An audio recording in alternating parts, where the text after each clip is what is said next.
Is the Bible true? The Dead Sea Scrolls, Part 2.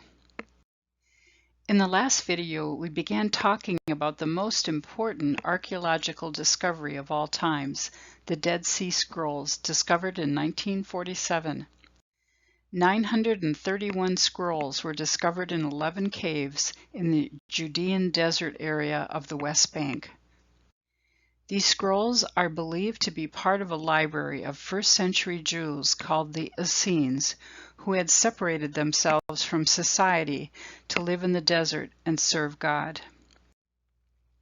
What did these Dead Sea Scrolls contain? There were portions of every book of the Old Testament except for the book of Esther. There were commentaries on the Bible, rules for community life, and this Thanksgiving scroll. There were also texts that would prepare the Essenes for war at the end of time, which they thought would be soon. There were marriage contracts, deeds of sale, calendars, and writings that claimed to foretell the future. The scrolls were written in 3 languages. 80% were in Hebrew, 20% in Aramaic, and in Greek. They were mainly written on parchment, usually goat or sheep skins, but also some on papyrus made of thin reeds. One of the scrolls was etched on pure copper and thought to have originally belonged to the Holy Temple in Jerusalem. These discoveries were all fantastic in themselves, but the single most significant contribution of the Dead Sea Scrolls has been their witness to the earliest known text of the Hebrew Bible called the Masoretic text. Let me explain. The last book of the Old Testament was written around 325 BC. This Masoretic text was penned about 1,000 years later, around 675 AD. Until the 20th century, the Masoretic text was the oldest that we had for the Old Testament. Scholars had already concluded that there had to have been mistakes made in copying the scripture over the century, but how would they ever know? That's what makes the discovery of the Dead Sea Scrolls so important. Within these scrolls there was an entire book of Isaiah that historians were able to date, and it was written 1,000 years earlier than the Masoretic text of 675 AD.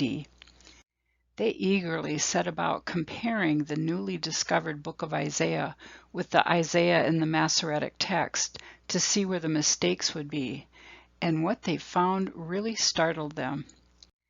This earlier text by 1,000 years proved to be identical to the later version of Isaiah in the Masoretic text 95% of the time.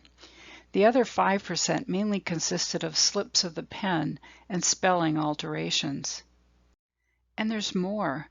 When the other partial scripture scrolls were compared to the Masoretic text, they too had the same accuracy. These Dead Sea Scrolls therefore became a witness to the accuracy of copying and recopying Scripture century after century. And for you and I, this means that what we read in the Bible today is what a fellow pilgrim was reading in 1872, in 1534, in 1365, in 825, in 457, in 34 AD, and in 100 BC.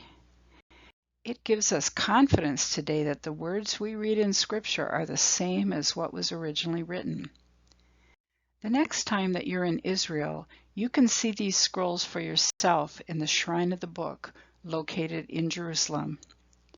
The Jordan Museum in Amman, Jordan, also allows visitors to view the Dead Sea Scrolls, along with the jars that they were found in.